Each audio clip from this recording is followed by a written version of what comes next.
అన్న ఇప్పుడు వల్లభనేని వంశీ గారు అరెస్ట్ అయ్యారు. ఈ నేపథ్యంలోనే గుడివాడ మాజీ ఎమ్మెల్యే కోడాల నాని కూడా అరెస్ట్ అయ్యే అవకాశాలు ఉన్నాయంటున్నారు. పబ్లిక్గా మీరేమంటారు? ఈ అరెస్ట్ విషయాలు పక్కన పెడతా అన్న ఎన్ని రాజకీయాల్లో జరుగుతూ ఉంటాయి. ఏ ప్రతిపక్షం ఉన్నా ఇన్ని జరిగేది కామన్. అధికారంలో ఎవరున్నా ఏ గవర్నమెంట్ వచ్చినా సరే ఎన్ని కామన్ జరుగుతుంటాయి. కాకపోతే ఏంటంటే అభివృద్ధి అనేది వీళ్ళని దూరం తొందరగా చేస్తే కొద్దిగా ముందుకెళ్ళగమ్మా. మొదటి నుంచి కూడా వైఎస్ఆర్ కాంగ్రెస్ పార్టీకి సంబంధించిన జగన్మోహన్ రెడ్డి కానివ్వండి వాళ్ళ ఎమ్మెల్యేలు కూడా అంటున్నారు పథకాలు దృష్టి మళ్లించడానికి అక్రమ కేసులు పెడుతున్నారు వైసీపీ వాళ్ళ మీద అని చెప్పి నిజమేనంటారా? ఏమన్నా అంతా చెప్తూ ఉంటే జరుగుతూ ఉంటాయి. కాకపోతే ఏంటంటే దానికి మనకు ఐడియా లేదు ఆ విషయంలో. మరి ఇప్పుడు గతంలోనేమో సంక్షేమం అన్నారు వైఎస్ఆర్ కాంగ్రెస్ పార్టీ జగన్మోహన్ రెడ్డి, ఇప్పుడేమో కూటమి ప్రభుత్వమే డెవలప్మెంట్ అంటుంది. ఎలా అనిపిస్తుంది? అంటే ఎంత అభివృద్ధి ఉన్నా సరే అన్న ఆల్రెడీ వైసీపీ ఇంతకుముందు గవర్నమెంట్ చూసుకుంటే ప్రతి పథకాలు అమలు చేసింది, జనాల్లో ప్రతి నమ్మకం ముందుకు వెళ్ళిపోయింది ఆల్మోస్ట్. కాకపోతే ఇప్పుడు ఈ గవర్నమెంట్ మారింది, ఇది కూడా సూపర్ 6 ప్లాన్ పథకాలు చేసింది. కాకపోతే ఎంత గవర్నమెంట్లో ఖజానా ఉన్నా లేకపోయినా అని జనాలు పథకాలు ఇస్తే జనాలకు నమ్మకం ఉంటుంది, జనాలకు ముందుకెళ్తారు.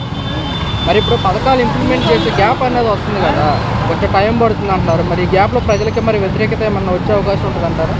ఇంకేదైనా సరే ఇంకా గవర్నమెంట్ అయితే అధికారంలో వచ్చింది, ఏదైనా సరే ఇంకా మనం అర్థం చేసుకుని దాని విషయం నడవాల్సింది. ఖజానా చూస్తేనేమో ఖాళీగా ఉంది, ఖజానా కొంచెం చూసుకోగానే ఇస్తామంటారు సీఎం గారు, మీరేమంటారు? ఇంకేముంది, ఆల్రెడీ ఇంతకుముందు చెప్పారు సూపర్ 6 అమల్లోకి వస్తుందని చెప్పారు. ఇంకా ఆ నమ్మకం మనం ముందుకెళ్ళడమే. కానీ పథకాలు అయితే అమలు అవుతాయని చాలామంది చెప్తున్నారు, నేను కూడా వింటున్నా. నేను తెల్లారితే హెడ్లైన్స్ చూస్తూనే ఉంటా, నా హాబీ అది. కాకపోతే అమలు అవుతుందని ఒక నమ్మకం ఉంది, నాకైతే నమ్మకం అయితే ఉంది. ఓకే, అలాగే ఇప్పుడు మనకి అమరావతి పూర్తి చేస్తామంటారు సీఎం గారు. అమరావతి కనుక పూర్తి అయితే ఎలా ఉండబోతున్నారు? ఆల్రెడీ అంతకుముందు వైసీపీ గవర్నమెంట్ రాకముందు కూడా ఇది అమరావతి శంకుస్థాపన చేశారు. ఇప్పుడు ఈ గవర్నమెంట్ మళ్ళీ వచ్చింది కాబట్టి 100% ఇది డెవలప్ అయ్యింది. ఆల్రెడీ అంతా అభివృద్ధి చెందుతుంది అమరావతి. ఎందుకంటే ముందు నుంచి అనే టార్గెట్ దాని మీద అమరావతి మీదే. మన రీసెంట్గా శంకుస్థాపన చేశారు, చాలా జరుగుతుంది వర్క్ కూడా. మనం కనుక అమరావతి కనుక పూర్తి అయితే యువతకు కానివ్వండి ప్రజలకు కానివ్వండి ఎలా ఉండబోతుంది అంటారు? చాలామంది ఇక్కడ నుంచి మన విజయవాడ నుంచి బెంగళూరు, చెన్నై ఉద్యోగాలకు వెళ్తున్నారు. కానీ అదైతే డెవలప్ అయితే మొత్తం అయితే ఇక్కడ నుంచి మనం ఇక్కడ దగ్గరలో వర్క్ చేసుకోవచ్చు. ఎక్కడెక్కడ నుంచి మనం విజయవాడ వచ్చి ఇంకా వర్క్ చేసుకునే అవకాశం ఉంటుంది.